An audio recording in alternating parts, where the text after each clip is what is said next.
तौर पर आना मेरी हमेशा ख्वाहिश रही है। पॉपुलर फ्रंट ऑफ इंडिया को मैं बहुत दिनों से जानता हूं कि इन नौजवानों को फिल्म को देखकर एक खुशी महसूस होती है। और आज मुसलमानों के मसाइल की अगर जिम्मेदार है, अगर सिर्फ दीगर अपना वतन की क़ियादत और मुसलमानों की क़ियादत का मैं फर्क समझाते चलूंगा।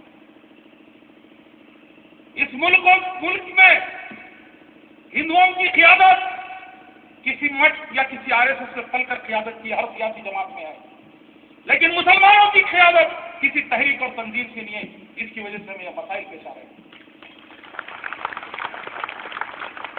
आज पॉपुलर फ्रंट ऑफ इंडिया ने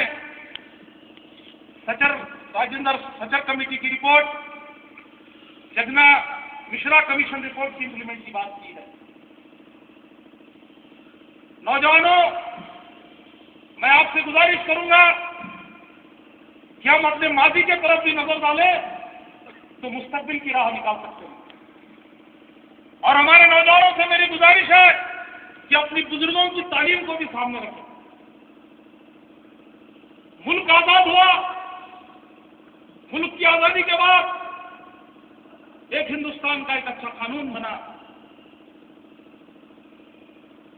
जब इस मुल्क में, जब इस संविधान कमेटी के चेयरमैन बाबा साहब अम्बेडकर थे, ये बात इसलिए कह रहा हूं मौलाना, आजादी के बाद हमने अपने हमदर्दों को भूला, दुश्मनों को गले लगाया और धोखेबाजों की बात सुनी। यही होता आया है मुसलमानों का। एक सच्चाई मैं किसी का दाम लिए बगैर कह रहा हूं।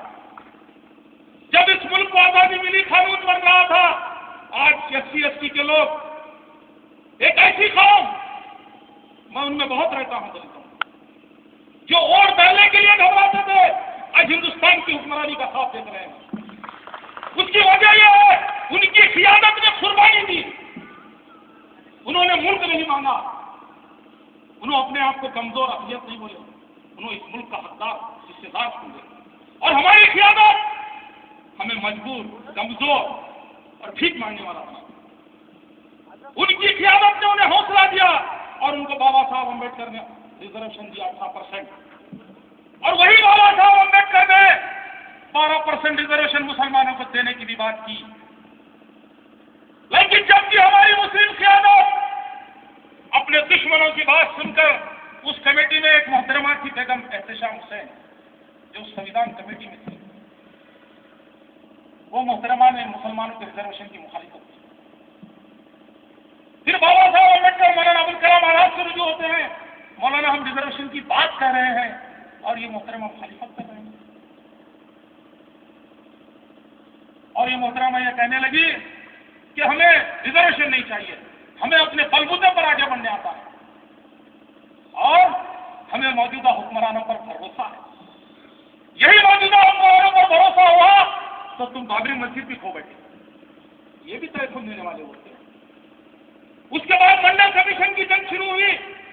मंडल कमीशन में भी अगर हमारी क़ियादत अगर आगे बढ़कर उस वक्त की अगर हिस्सा लेती, जबकि बहुत से OBC के लोगों ने दलितों की क़ियादत में मुसलमानों को आवाज दी, लेकिन मंडल कमीशन को हम समझे नहीं।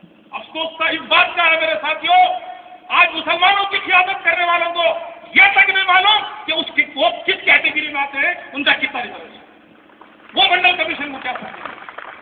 ये कर्नाटक का GO है, हमारे पास 4% रिजर्वेशन है, और आंध्रा में गलत पैरवी की वजह से हमारा रिजर्वेशन चलेगा। कर्नाटक में 4% मुसलमानों को रिजर्वेशन है, कैटेगरी 2B के नाम पर, कैटेगरी 1, कैटेगरी 2A के नाम पर भी रिजर्वेशन है।